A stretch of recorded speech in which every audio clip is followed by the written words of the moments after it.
Any data that I am going to process within Spark, either it could be a structured data or semi-structured data or unstructured data, I need to extract some information out of it. Let's say, for example, I have unstructured data.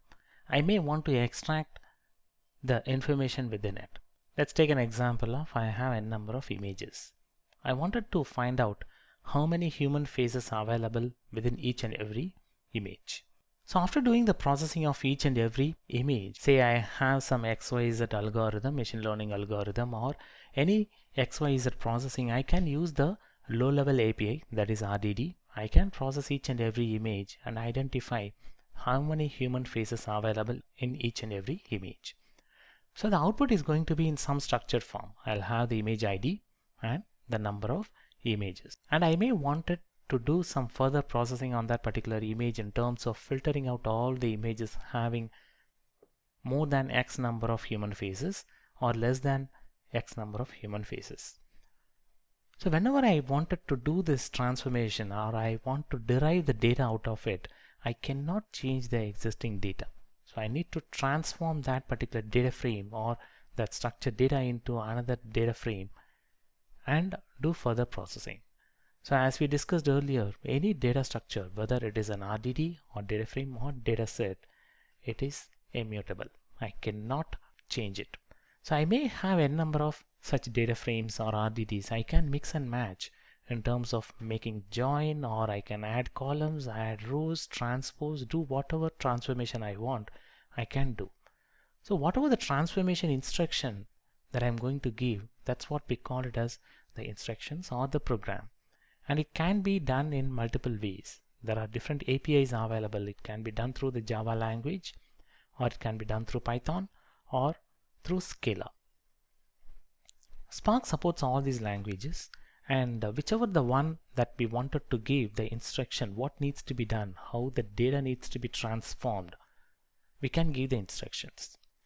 And on the final transformation, I may wanted to store the data or display the data or send that particular data as a message to some other system. That's where the action going to come into picture.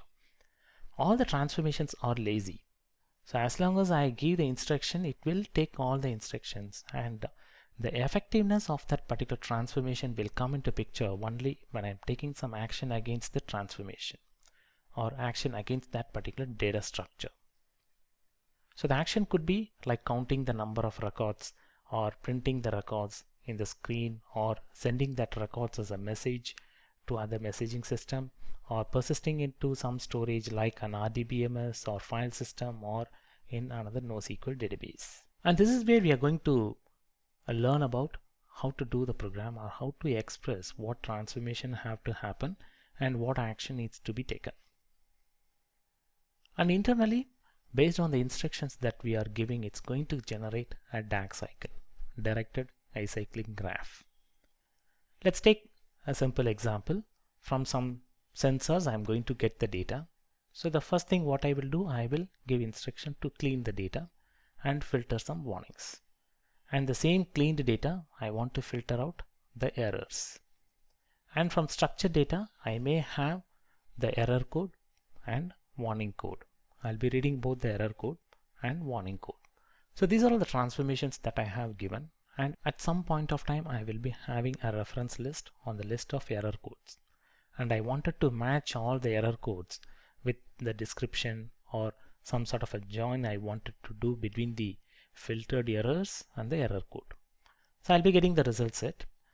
Till that particular point, we have given the transformation, given the instruction how the data needs to get transformed. And I want to collect that particular mapped or joined result on the errors and store it somewhere. If you look into this particular picture very carefully, few of the transformations I am not going to use it.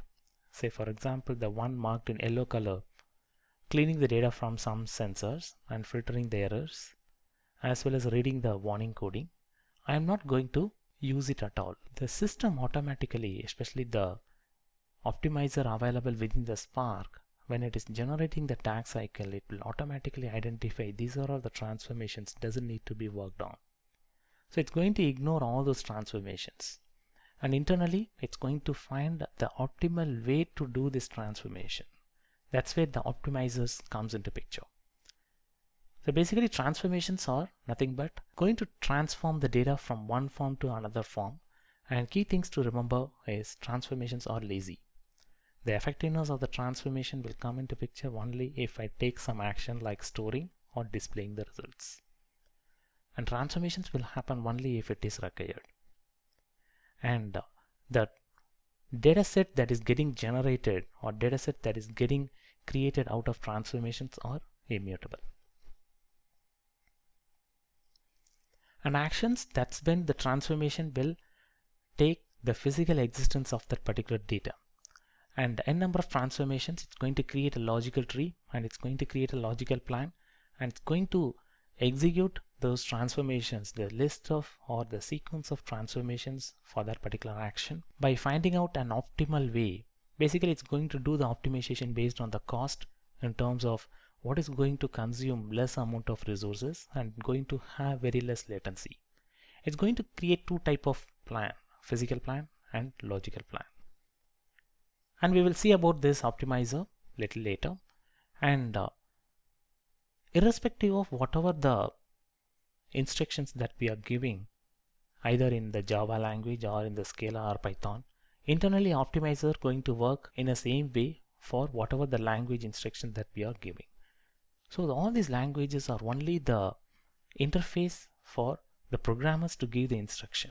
For the Spark code to work, internally everything is handled as RDDs, datasets, and data frames. And in the summary, actions will be triggered in three different scenarios. Whenever I request for the data to be displayed in the console, or the data to be converted into some native forms of either a Scala or Java or Python data structures, or I want to persist the data into some storage like RDBMS or file system or NoSQL database or any messaging system. And internally, everything is being represented as an RDD.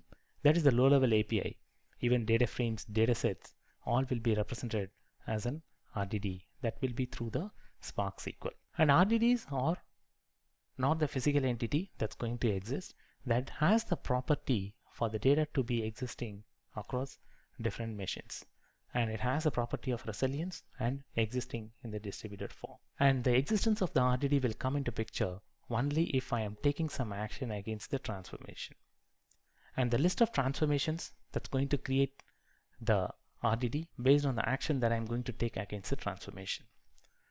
So it's not necessary if I'm going to do 4 or 5 transformation, not necessary I should have 5 RDDs.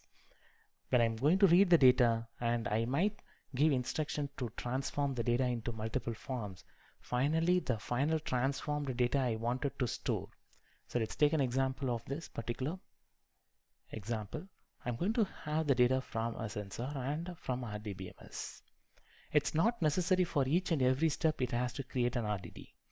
Only for the result that I'm going to store it somewhere or visualize somewhere, that particular data set, it would be creating the RDD. And the details about what all the RDDs got created, what are all the stages it had come across, we can see through the web UI as well. So these are all the different stages.